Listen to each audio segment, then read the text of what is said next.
mas mabilis pa uwi. Kasi hindi naman yung big. Kasi may ko doon sa mga eskinita.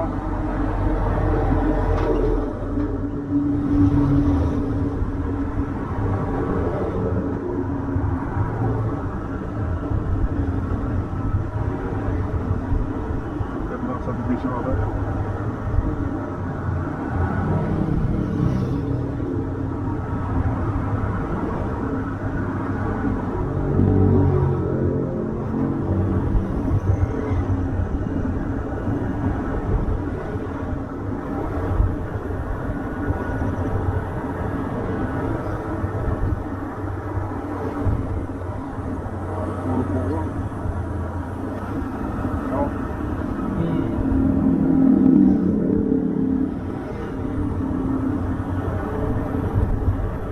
Iya ka sa creek? Ha? Saan ka nagasarang pool? Kanya. Putik? Oo. Kasi pinapulot lang ang tabi. Mati?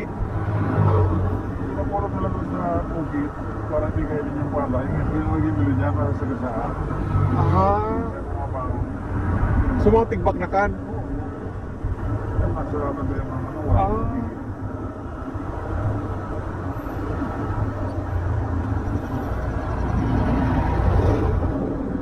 Hangat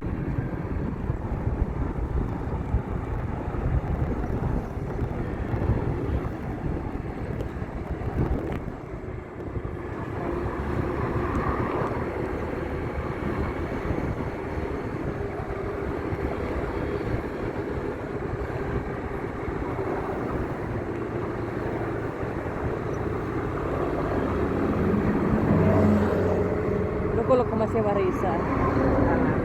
Kaya ito mabulag na ko daw si Basing. Sabi na nepokod niya. Nagpetungay ka si Basing nga yata. Sabi ni Marisa, tanga. Mabulag, maurap na baga. Nangay ko ng tabang. Sabi ko kay Marisa. Sabi ni Marisa? Oo, sabi niya, siya may tabang esan niya. Hindi nga nakangaramdaman o 50-50 nga ako sa ospital. Ni Marisa? Oo, kala ko siya may kasake. Nag-50-50 ka? Oo, nung nagmabros baga ka. Talwas matis, tapunan. Para ka nabulag. Maurap. Ay, kurang na. Saan kaya ito punta? Pero siguro, mas madali dito kaysa doon. Ha? Mas madali siguro dito kaysa doon. Hmm.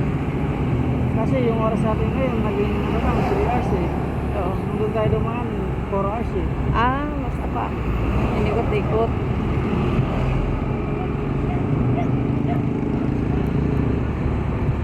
Tingnan natin, saan labas to? Ayan o, may karatula. Tingnan mo. Manila, diretso. Sa kabila naman, Plaridel. Baka expressway ng labas ito. Manila, Pulilan, Plaridel. Pwede ka naman sa Plaridel, di ba? Laredel. Wala ka. NLEX, diretso. Pulilan sa kabila. Baka pa yung next yung labas natin.